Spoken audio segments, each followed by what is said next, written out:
Our dear Sam Altman, in his insatiable hunger for the unreachable, runs on billions in outside funding, just like Jensen Huang at NVIDIA, just like Elon Musk at SpaceX. After allying with Microsoft and SoftBank, the next name on the list is the United States government itself. How does he plan to pull that off? By handing over 5% of OpenAI to fund a universal basic income.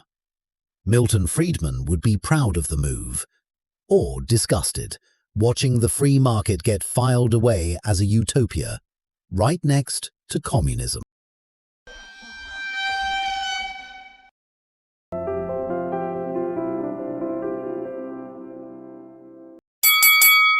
For 3 years, the same envelope arrived on the same day each month, in mailboxes across Illinois and Texas. A check for $1,000. Unconditional.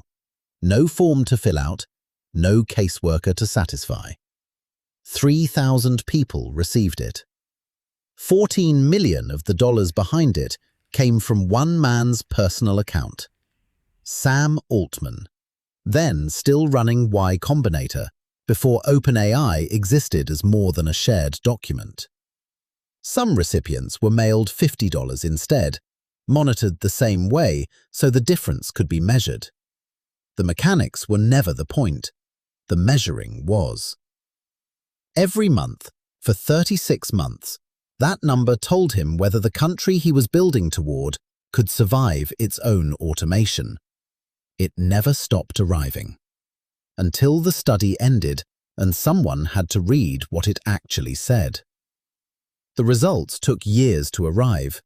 When they did, circulated through 2024 and into 2026, Open Research, the non-profit Altman had funded to run the study independently, found that recipients spent the extra money on rent, food, and transportation, exactly as predicted. What researchers did not find was any direct evidence of improved access to healthcare or measurable gains in physical or mental health. Altman had said, back in 2016, that it was impossible to have real equality of opportunity without some version of guaranteed income. The check was supposed to prove him right. Instead, it proved something narrower. Money helps. It does not transform. By the time he sat down with The Atlantic's Nicholas Thompson in April 2026 for an interview released as part of a series called The Most Interesting Thing in AI, Altman had already reframed the conclusion. "I no longer believe in universal basic income as much as I once did," he told Thompson, the same man who once staked 14 million of his own dollars on the opposite claim.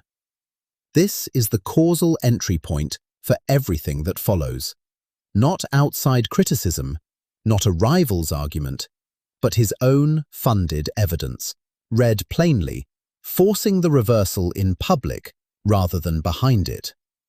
To hear him tell it, the shift is not retreat but refinement. Cash, he says now, leaves people passive. What he wants instead is ownership, a stake in compute or equity, something that compounds rather than simply arrives. The official framing offers a cleaner story, a founder outgrowing an early, well-intentioned idea, trading charity for agency.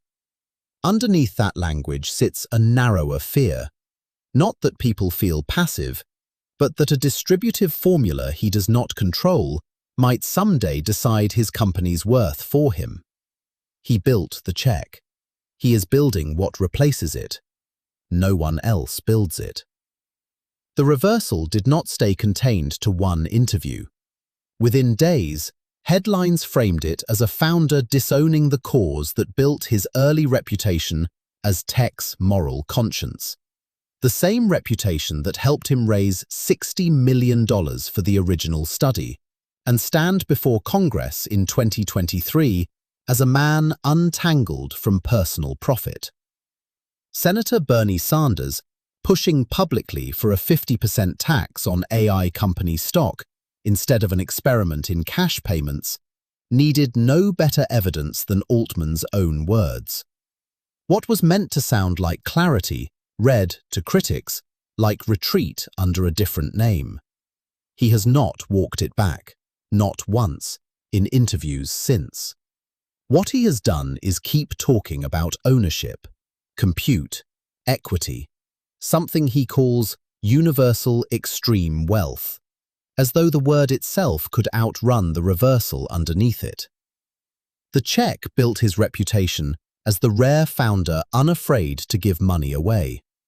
The retreat from it is the first real dent in that reputation, and it did not come from a rival, a senator, or a journalist. It came from his own data, read out loud, in his own words, on tape.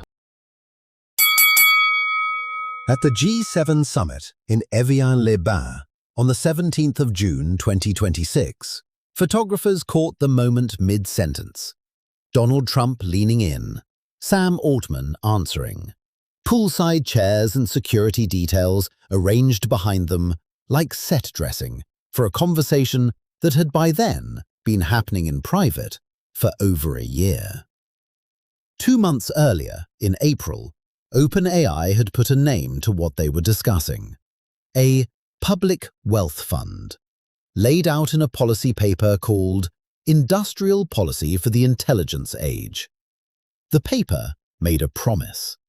The summit made it personal. What Altman reportedly proposed, according to the Financial Times, was specific.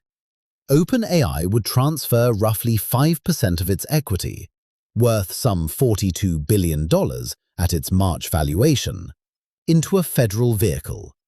Cash-free, no dilution, no dent in the balance sheet.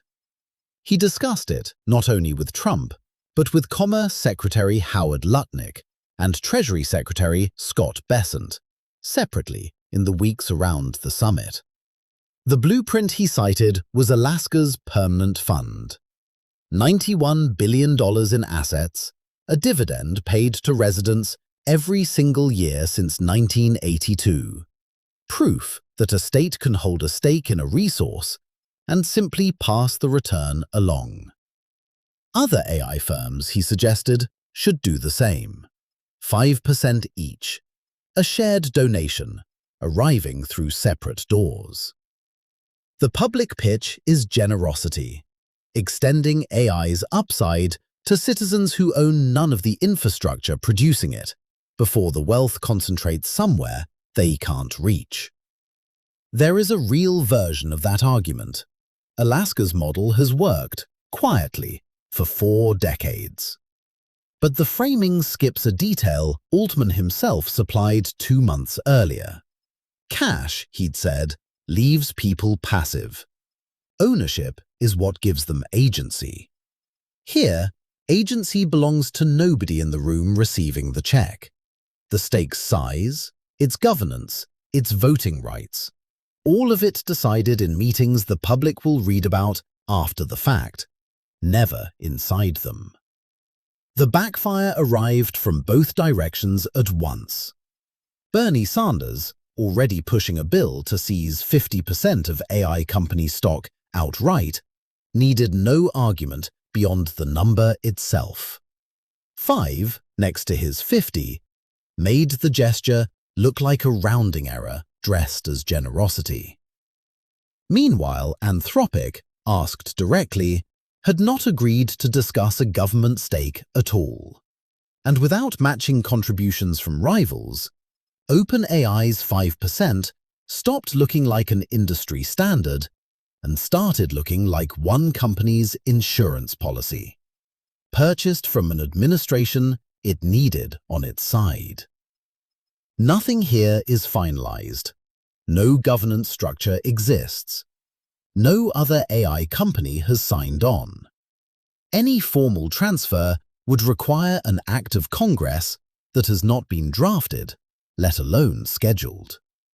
What began, in April, as a rejection of passive money, a founder insisting people deserved a stake, not a stipend, has become, by July, A stake designed entirely without them. Negotiated over golf carts and closed-door meetings. Pending an approval process with no fixed date and no guaranteed outcome. He built the case. He does not get to build the fund.